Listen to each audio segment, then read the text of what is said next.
Hello বন্ধুরা, কেমন আছো সবাই? আশা করি সবাই খুব ভালো আছো। তো আজকে যে মুভিটি এক্সপ্লেন করব তার নাম বয় মানে ছেলে। এটি একটি তেলেগু মুভি। মুভিটি মুক্তি পেয়েছিল 2019 সালে এবং মুভিটির IMDb রেটিং 10/7.1। এই মুভিতে তুলে ধরা হয়েছে কিছু টিনেজ ছেলে মেয়েদের স্কুল জীবনের ঘটনা, সাথে তাদের মধ্যে ভালোবাসার আগ্রহের বিষয় এবং তাদের নানা রকম দুষ্টুমি। এই মুভিটার কোনো না কোনো সিন তোমাদের স্কুল জীবনের সাথে মিলে যাবে এবং তোমার স্কুল জীবনের কথা মনে পড়ে যাবে, যেমন আমার সাথে মিলে গিয়েছে অনেক কিছুই। তো আর কথা না বলে চলো মুভিতে চলে যাই। তো মুভিটির শুরুতে আমরা মাহি নামে একটি ছেলেকে দেখি। সে পরীক্ষা হলে পরীক্ষা দিচ্ছিল। এরপর যখন মাহির খাতার দিকে ক্যামেরা ধরা হয় তখন আমরা দেখতে পারি মাহি নকল করছিল। এমন সময় মাহি স্যারকে তার দিকে আসতে দেখে সেই নকলটি খাতার মধ্যে লুকিয়ে ফেলে। তো স্যার মাহির পাশে দাঁড়িয়ে আছে এমন সময় ঘন্টা দিয়ে দেয়। এরপর স্যার যখনই মাহির খাতাটি হাতে নেয় তখনই নকলটি খাতা থেকে পড়ে যায়। এটা দেখে মাহি ভয় পেয়ে যায় এবং নকলটি খেয়ে ফেলে। এরপর গার্ড তাকে প্রিন্সিপালের কাছে নিয়ে যায়। তারপর প্রিন্সিপাল একটি যন্ত্র দিয়ে মাহির পেটের দিকে ধরতেই মাহির পেটের মধ্যে থাকা সেই নকলটি দেখতে পায়। এটা দেখে প্রিন্সিপাল মাহিকে 100 বছরের জন্য বহিষ্কার করে, মানে সে আর 100 বছর পরীক্ষা দিতে পারবে। এমন সময় মাহির ঘুম ভেঙে যায়। এরপর সেখানে মাহির মা এসে বলে, বাপরে বাপ, তুই আজকে এত সকালে উঠে গেছিস, যা তাড়াতাড়ি পড়তে বস। এরপর মাহি পড়তে গিয়ে খাতার মধ্যে বারবার লিখতে থাকে আই হ্যাট ম্যাথ। এখানে আমরা জানতে পারি মাহির অঙ্ক একদমই পছন্দ না। এরপর মাহি ড্রয়ার থেকে একটি ছবি বের করে দেখতে থাকে। এমন সময় মাহির বন্ধু ফোন দেয়। এর নাম ভাইনন্দন, বাট একে সবাই শর্টকাটে ভাইউ বলে ডাকে। তো যাই হোক, এরপর ভাইনন্দন বলে, কালকে রাতে আমি একটা স্বপ্ন দেখেছি, আমি না ফেল করে গিয়েছি এবং আমি যখন আবার ক্লাসে গেছি তখন আমাকে ক্লাসের বাকি সবাই আঙ্কেল আঙ্কেল করে ডাকছিল। এটা শুনে মাহি হাসতে থাকে। তখন ভাইউ বলে, এই চুপ থাক, আমার সাথে কিন্তু তুইও ছিলি। এটা শুনে মাহি চুপ হয়ে যায়। এরপর মাহি তার স্বপ্নের কথা বললে ভাইউ বলে,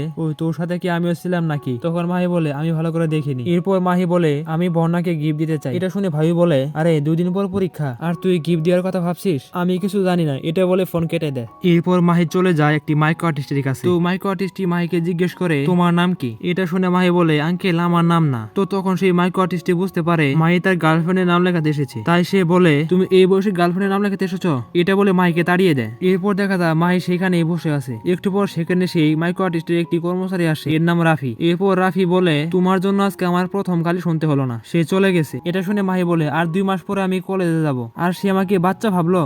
এটা শুনে রাফি বলে, সে এমনই, আমি ওনার মেয়ের সাথে প্রেম করি, কিন্তু তার যে রাগ তাই কিছু বলতে পারি না। এরপর মাহি বলে, আচ্ছা তুমি তো সকল কাজ করো আর সে তো শুধু কাস্টমারের নাম লেখে, তুমি কি আমার কাজটা করতে পারবে? এটা শুনে রাফি প্রথমে ভয় পেলেও পরে সে রাজি হয়ে যায়। তো এরপর রাফি মাহিকে বলে, আচ্ছা তাহলে তোমার কাহিনীটি বলো। এখানে সিন কাট হয়ে অতীতে চলে যায়। এখানে আমরা জানতে পারি মাহির ফেভারিট অ্যাক্টর মহেশ বাবু এবং মাহিতের বাড়িতে মাহির মা, মাহি এবং তার দাদি থাকে। তো এরপর দেখা যায় মাহির মা মাহিকে ডাকছে। এরপর মাহিকে বলে, মাহি দোকান থেকে হাফ কিলো চিনি আনতো। এটা শুনে মাহি বলে, আমাকে এই ছোট ছোট কাজ করানোর জন্য কি বাড়িতে রেখেছো? দিদির মতো আমাকে তো হোস্টেলে পাঠিয়ে দিতে পারো, মানে মাহির একটি দিদিও রয়েছে। এটা শুনে মাহির মা বলে, তুই আগে এসএসসি পাস কর, তারপর দেখা যাবে। এরপর মাহি দোকানে যাওয়ার সময় একটি মেয়ে বের হয়ে আসে, এর নাম সিদি। এরপর সিদি বলে, কি হয়েছে তোর? আন্টির সাথে রাগ করলি কেন? এটা শুনে মাহি বলে, আমাকে সবাই বাচ্চা মনে করে, আচ্ছা আমাকে দেখে কি মিল্ক বয় মনে হয়? এটা শুনে সিদি হেসে দেয়। এরপর মাহি বলে, ওহো, এই হাসি দেখে তো সে পাগল হয়েছে। সিদি বলে, কি পাগল হয়েছে? এরপর আবারও মাহি বলে, আচ্ছা আমাকে দেখে কি মিল্ক বয় মনে হয়? সিদি বলে, আরে না, তুই তো অনেক বড় হয়ে গেছিস। এরপর মাহি বলে, তোমাকে যে পছন্দ করে ওর নাম শ্রীকান্ত,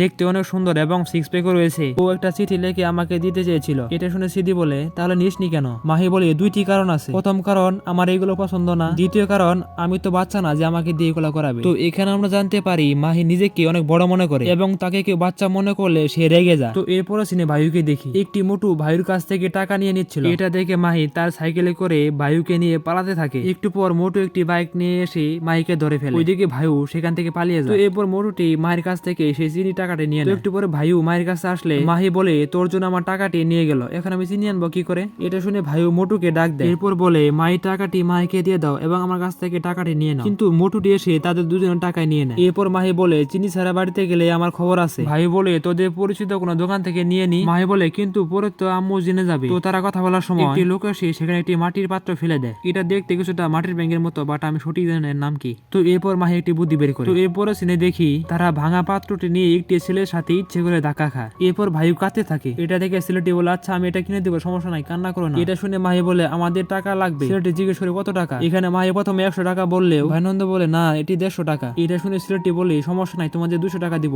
এরপর যখনই ছেলেটি টাকা বের করতে যায় সে দেখে তার মানিব্যাগ ফাঁকা, একটি টাকাও নেই। তাই ছেলেটি বলল, তোমরা আমার সাথে দোকানে চলো, সেখানে গিয়ে দিয়ে দিব। এরপর তারা দোকানে গিয়ে দেখে সেইখানেও টাকা নেই। এরপর ছেলেটি বলে, তোমরা বাইরে বসে থাকো, কাস্টমার আসলে তোমাদের টাকাটি দিয়ে দিব। তো তারা বাইরে বসে আছে, এমন সময় সেই দোকানে দুইটা হিজড়া আসে। এরপর দোকানদারের কাছে টাকা চাইলে দোকানদার বলে আমার কাছে টাকা নেই, ওই যে দেখো ওরা আমার কাছে টাকার জন্য বসে আছে। তো এরপর হিজড়া দুইটা বের হয়ে যাওয়ার সময় একজন বলে এ বাবু টাকা দে না। এটা শুনে অন্য হিজড়া বলে আরে ওরা তো ছোট বাচ্চা, ওদের কাছে টাকা নেই। এটা শুনে মাহি রেগে যায় এবং ভাইয়ের কাছ থেকে 50 টাকা দিয়ে দেয়। ওহো দুঃখিত, এখানে আমার একটা কথা বলতে ভুল হয়ে গেছে, ওই দোকানদারের কাছে 50 টাকা ছিল, তো বাকি টাকা নেওয়ার জন্য তারা এসেছিল দোকানে। এরপর সেই দোকানে ওই মোটুটি আসে এবং একটি শার্ট কিনে নিয়ে যায়। এটা দেখে মাহি দোকানদারকে জিজ্ঞেস করে ওকে আপনার কাছ থেকে এই শার্টটি কিনে নিয়ে গেছে? দোকানদারটি বলে হ্যাঁ এটাই নিয়ে গেছে এবং আরো বলে আমি জানি না ও এত টাকা কোথায় পায়, ওই মোটু আমার কাছ থেকে শার্ট কিনে নিয়ে আমার গার্লফ্রেন্ডের সাথে লাইন মারার চেষ্টা করে। এটা শুনে মাহি বলে আচ্ছা আমাকে এই 3টা শার্ট দিয়ে দিলে আমি ওই মোটুকে এলাকা থেকে তাড়িয়ে দিব। এটা শুনে দোকানদারটি বলে ওকে তুমি যদি ওকে তাড়াতে পারো তাহলে দোকানের সকল কাপড়ই তোমাকে দিয়ে দিব। তো এরপরে সিনে দেখি মোটু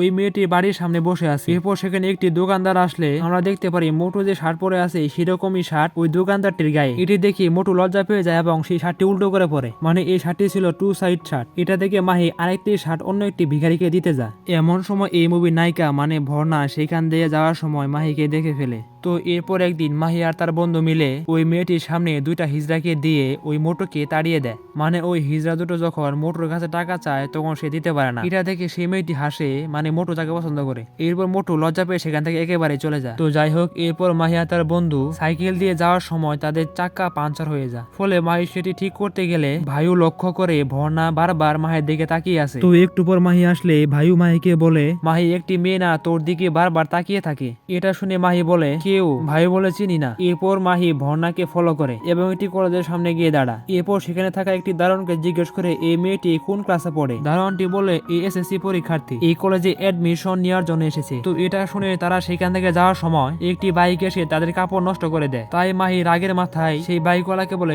এটা শুনে সেই বাইকওয়ালা ছেলেটি দাঁড়িয়ে যায়। এটা দেখে মাহি আর তার বন্ধু তো পুরাই ভয় পেয়ে যায়। তো এরপর ছেলেটি মাহি আর তার বন্ধুকে ডাকে এবং জিজ্ঞেস করে তুই কোন ক্লাসে পড়িস। মাহি বলে ভাইয়া আমি তো এসএসসি পরীক্ষা দিব, মানে আমাদের বাংলাদেশে এসএসসি পাস, ইন্ডিয়াতে কি বলে জানি না, তবে এই মুভিটিতে বারবার 10 ক্লাস বলা হয়েছে। তো যাই হোক এরপর সেই ছেলেটি বলে আচ্ছা এই চাবিটি নি, এটা হলো আমার হোস্টেল রুম, তোরা সেখানে গিয়ে কাপড় পরিষ্কার করে সেখান থেকে চলে যাবি, আর শোন ওইখানে কোনো কিছুতে হাত দিবি না। তো এরপর মাহি আর ভাইও সেখানে চলে যায়। এরপর মাহি দৌড়িয়ে বাথরুমে চলে গেলে ভাইও সেখানে বসে থাকে। এমন সময় ভাইও লক্ষ্য করে সেখানে একটি থামস আপের বোতল। এটা থেকে সেই বোতল থেকে একটু খেয়ে নেয়, কিন্তু এটার মধ্যে কোমল পানি ছিল না, ওর মধ্যে ছিল হলো মদ। এরপর ভাইও সেখানে একটি দূরবীন দেখে সেটা দিয়ে তাকাতেই ভর্ণাকে দেখে ফেলে। এরপর মাহি বের হয়ে আসলে ভাইও বলে ওই দেখ ওই মেয়েটা। তো এরপর মাহি ভর্ণাকে দেখে প্রেমে পড়ে যায়। তো এরপর একটি গান শুরু হয়ে যায় এবং এই গানের মধ্যে তাদের মোটামুটি পরিচয় হয়ে যায়। মানে ভর্ণার সাথে ভর্ণার মা থাকার কারণে সে তার সাথে কথা বলতে পারে না। তো এরপর একদিন মাহি ভর্ণাদের স্কুলের সামনে দিয়ে যাওয়ার সময় ভর্ণাকে খেলতে দেখে। এরপর তাদের এইখানে প্রথম সরাসরি কথা হয়। ভর্ণা বলে আমি তোমাকে প্রথম দেখেছি একটি ভিক্ষুককে ছাড় দেওয়ার সময়, ওই দিন থেকে আমি তোমাকে ফলো করি এবং আমি তোমার সাথে বন্ধুত্ব করতে চাই। এরপর মাইকে একটি গিফট দিয়ে বলে এটা আমি তোমার জন্য মাইক্রো আর্টিস্টের কাছ থেকে বানিয়ে এনেছি, এইখানে তোমার নাম লেখা আছে। তো এরপরে সিনে দেখি এই ঘটনা ভাইকে বলছে। এমন সময় সেখানে ভর্ণা চলে আসে। এরপর মাই তাদের সাথে কথা বলতে থাকে। এটা আবার ভাইও দূর থেকে দেখে। এখানে ভাইও দূর থেকে একটি মেয়েকে দেখে বারবার লজ্জা পাচ্ছিল, মানে এখানে বুঝতে পারি ভাইও একটা মেয়ের প্রেমে পড়ে গিয়েছে। তো মাহির কথা বলা শেষ হলে মাহিও ভাইয়ের কাছে আসলে ভাইও বলে ওই আমাকে ওদের সাথে পরিচয় করিয়ে দে। এরপর মাহি ভাইকে ওদের সাথে পরিচয় করে দেয়। ভাইও তো প্রথমে গিয়ে আগে দীপিকার সাথে পরিচয় হয়, মানে এই মেয়েটির নাম দীপিকা। তো এরপর মাহি একদিন তার মাকে বলে মা আমি ন্যাশনাল কলেজে ভর্তি হব। এটা শুনে মাহির মা বলে ওই কলেজে অনেক টাকা লাগবে আর তুই তো পড়াশোনায় ঘোরার ডিম। কিন্তু মাহির জোড়াজুড়িতে মাহির মা রাজি হয়ে যায়। তবে এখানে মাহির মা মাহিকে একটি শর্ত দেয়। মাহির মা বলে তুই যদি প্রত্যেক সাবজেক্টে 95 করে পাস তাহলে ভর্তি করাবো। মাহি এমনিতে প্রত্যেক সাবজেক্টে ভালো হলে সে অঙ্কে অনেক কাঁচা। তো মাহির মার কথা শুনে চিন্তায় পড়ে যায়। তো এরপরে সিনে দেখি মাহি স্কুলে হোমওয়ার্ক একটি ছেলেকে দিয়ে করে নিয়েছে এবং তাকে ঘুষ হিসেবে কাজু বাদাম দেয়। তো এমন সময় একটি ম্যাডাম এসে তাদেরকে পড়াতে থাকলে তারা পাত্তা না দিয়ে সবাই যার যার মতো গল্প করতে থাকে। এরপর ম্যাডামের সময় শেষ হলে সবাই চুপ হয়ে যায়। এরপর সেইখানে একটি স্যার আসে, এর নাম নাগেন্দ্র স্যার। এই স্যারকে দেখে সবাই ভয় পায়, তাই এই স্যারকে স্কুলের স্টুডেন্টরা নানা রকম নাম দিয়েছে। এই সিনটা দেখে আমাদের স্কুলের কথা মনে পড়ে গেল। আমাদের স্কুলে একটি স্যার ছিল যাকে আমরা অনেক নামে ডাকতাম এবং খুবই ভয় পেতাম। তো যাই হোক এরপর স্যার এসে সবার হোমওয়ার্ক দেখতে থাকে। তো এরপর প্রথমে মাহির বন্ধু মানে ভাইয়ের খাতা দেখে বলে স্যার। এরপর ভাইকে বলে তুই এই অঙ্কটা বোর্ডে লেখ। এরপর ভাই সেই অঙ্কটি লিখে দেয়। এরপর স্যার বলে তুই খাতায় কেন ভুল লিখেছিস, এটি বলে ভাইকে মারতে থাকে। তো এরপর একটি মেয়ের খাতা দেখে মেয়েটি চালাকি করে সেই খাতাটি সবার নিচে দিয়েছিল, কিন্তু স্যার আবার সেই খাতাটি আগে দেখে। এরকম সেম ঘটনা আমাদের স্কুল জীবনে হতো। আপনাদের কাদের সাথে এমন হতো একটু জানাবেন। এরপর স্যার ওই মেয়েটির খাতা দেখে এবং মেয়েটিকে ডাকে মারার জন্য, কিন্তু মেয়েটিকে মারার আগে মেয়েটি চিৎকার দিয়ে ওঠে। এটা শুনে মাহি হেসে দেয়। এটা দেখে স্যার মাইকে বোর্ডে অঙ্ক করতে দেয়, কিন্তু মাহি সেটা না পারলে মাহিকে মারতে থাকে। এরপর পানিশমেন্ট হিসাবে মাহিকে সাইন থিটা কস এই সূত্রটিকে 1000 বার লিখতে বলে। তো এরপর মাহি বাড়িতে আসে এবং রেস্ট নিতে যায়, কিন্তু তার স্যারের কথা মনে পড়ে যায়, তাই সে 5টা কলম একসাথে টেপ মেরে লিখতে থাকে। যদিও প্রথমে তার দাদিকে দিয়ে লেখাতে চেয়েছিল, কিন্তু তার দাদি ভুলভাল লিখে ফেলেছিল। তো এরপর একদিন মাহি স্কুল থেকে বাড়িতে যাওয়ার সময় একটি কাগজে একটি সাইকিয়াট্রিস্টের নাম এবং ঠিকানা লেখা ছিল। তো এরপরে শুনে দেখতে পারি মাহি সেই সাইকিয়াট্রিস্টের কাছে গিয়েছে। তো সাইকিয়াট্রিস্টটি মাহিকে হিপনোটাইজ করে এবং সে মাহির সকল দুর্বলতা বুঝতে পারে। এরপর সাইকিয়াট্রিস্টটি বলে, তুমি তোমার ম্যাথ স্যারের সাথে ভালো ব্যবহার করবে এবং স্যারের সাথে বন্ধুত্বপূর্ণ সম্পর্ক তৈরি করবে, তাহলে তোমার ম্যাথের ভয় তোমার মন থেকে দূর হয়ে যাবে। তো পরের দিন সকালে মাহি স্যারের গাড়ির কাছে গিয়ে প্র্যাকটিস করতে থাকে সে কিভাবে স্যারের বার্থডে উইশ করবে। তো এমন সময় মাহি লক্ষ্য করে স্যারের গাড়ির মধ্যে পরীক্ষার কোশ্চেন। এটা থেকে তার মাথায় কুবুদ্ধি এসে যায় এবং সে সেই প্রশ্নগুলো তার খাতায় লেখে নেয়। এরপর সে বাড়িতে গিয়ে অনেক পড়ার চেষ্টা করে, কিন্তু মাহি সেটা কোনোভাবে আয়ত্ত করতে পারে না। এরপর সিন বর্তমানে আসে। মাহি বলে, আমাকে যদি ওই উত্তরগুলো লিখে দাও তাহলে আমি পাশ করে যাব। এটা শুনে রাফি বলে, তার মানে তুমি তোমার গার্লফ্রেন্ডের নাম লেখাতে এখানে আসোনি? আমি কোনোভাবে এটা করতে পারবো না। রাফি আরো বলে, কে তোমাকে বাচ্চা বলেছিল? তোমার এমন বুদ্ধি তো আইনস্টাইনও বের করতে পারবে না। এরপর রাফি চলে যাওয়ার সময় মাহি বলে, তুমি কি ভাবছো আমার কাছে টাকা নেই, এই যে দেখো কত টাকা। কিন্তু রাফি এতেও রাজি হয় না। তখন মাহি বলে, আমি কিন্তু বলে দিব তুমি তোমার মালিকের মেয়ের সাথে প্রেম করো। এটা শুনে রাফি ভয় পেয়ে রাজি হয়ে যায়। এরপর রাফি মাহির জন্য একটি বোর্ড তৈরি করে এবং তার মালিকের কাছে গিয়ে বলে, একটি স্টুডেন্ট তার স্যারের স্মৃতি রাখার জন্য এই প্রশ্নগুলো সে লিখে নিতে চায়। এটা শুনে রাফির মালিক বলে, আমি জীবনে অনেক কাজ করেছি, তবে এর মতো ভালো কাজ কখনো করিনি। এরপর সাইকিয়াট্রিস্টটি সারা রাত জেগে সেই কাজটি করে দেয়। তো এরপর একদিন দেখি ভাইও মাহিকে বলে, তুই ভর্নার জন্য কি গিফট দিবি? মাহি বলে, এটা সাসপেন্স, বলা যাবে না। তো এরপরের দিন মাহি পরীক্ষার হলে পরীক্ষা দিতে যায়। তো এখানে আরেকটা কথা আপনারা বলতে পারেন যে মাহি এত ছোট ছোট লেখা দেখবে কি করে? এখানে মাহি জ্যামিতি বক্সের মধ্যে থাকা ছাতা দিয়ে সেই ছোট লেখাগুলো দেখতে পারবে, কারণ জ্যামিতি বক্সে রয়েছে ম্যাগনিফাইং গ্লাস, যেটা দিয়ে ছোট ছোট অক্ষর খুব সহজে দেখা যায়। তো এরপর মাহি পরীক্ষা দেওয়ার সময় স্যার একটু তাকে সন্দেহ করে। এরপর স্যার চেক করলে মাহির কাছে কিছুই পায় না। এরপর অনেক দিন কেটে যায়। তো এরপর যখন টেস্টের রেজাল্ট দেয় তখন দেখা যায় মাহি সবার প্রথম হয়েছে, মানে যে মাহি 10-20 পাস করতো সে কিনা স্কুলের মধ্যে প্রথম হয়েছে। তো এরপর সিন সেখান থেকে কাট হয়ে বর্ণাকে দেখানো হয়। এখানে বর্ণার রেজাল্ট খারাপ হওয়ার জন্য তার মা তাকে বকাঝকা করছে। তো এরপর বর্ণা বলে, মা আমাদের স্কুলে সবাই গ্রুপ স্টাডি করে, যার কারণে সবার রেজাল্ট ভালো হয়েছে, তুমি দেখো আমি ফাইনালের রেজাল্ট ভালো করবো। এরপর বর্ণার মা একটু থেমে বলে, আচ্ছা দেখবো তুই ফাইনালে কি জাদু করিস। তো অন্যদিকে মাহিকে দেখানো হয় সে একদিন লক্ষ্য করে তার ব্রেসলেটটি নেই, তাই সে ব্রেসলেটটি খুঁজতে স্কুলে যায়। তো সে ব্রেসলেটটি খুঁজছিল, এমন সময় তাকে একজন ডাক দেয় এবং বলে, মাহি তোকে নাগেন্দ্র স্যার ডাকছে। এরপর মাহি রিং করে এবং মাথার চুলগুলো ঠিক করে নেয়। তো মাহি রুমে যেতেই স্যার তাকে বলে, তুই সারা জীবন অঙ্কে 10-20 পাস করলি, কিন্তু তুই এবার কি জাদু করলি যে অঙ্কে 100-100 পেলি? এটা বলে স্যার যখন মাহিকে ধমক দেয় তখন মাহি রেগে যায় এবং বলে, হ্যাঁ আমি নকল করেছি, এর কারণ আপনি। আমি যখনই ম্যাথ বই খুলি তখনই আপনার বোরিং চেহারাটা বইয়ের মধ্যে ভেসে ওঠে, আর আপনি কি বিজ্ঞানী নাকি? প্রতিদিন একই রকম কাপড় পরে আসেন। এরপর মাহি বলে, আমি যেভাবে নকল করেছি সেটা বুঝতে আপনার 2 জনম লাগবে। তো এটা বলে মাহি চলে যাবে, এমন সময় স্যার বলে, দাঁড়া। তো এরপর স্যার ব্রেসলেটটি বের করে দেয় এবং বলে, আমি সব জেনে গেছি, তুই সাইকিয়াট্রিস্ট এর থেকে এসব করেছিস এবং তুই আমার গাড়ি থেকে প্রশ্ন চুরি করেছিস। আচ্ছা যা, আমি দেখবো তুই কিভাবে ফাইনালে পাস করিস। আমার একটা পরিচিত বন্ধু আছে যে ফাইনালে তোদের গার্ড দিবে। তো এরপর সেখান থেকে মাহি চলে আসে। তো এরপর একদিন বর্ণা ও দীপিকা গ্রুপ স্টাডি করতে যাওয়ার সময় ভাইয়ের সাথে দেখা হয়ে যায়। এরপর ভাইয়ের থেকে জানতে পারে মাহি অঙ্কেতে 100-100 পেয়েছে। এটা শুনে তারা খুশি হয়ে যায় এবং বলে, তাহলে তো আমরা মাহির থেকে গ্রুপ স্টাডি করে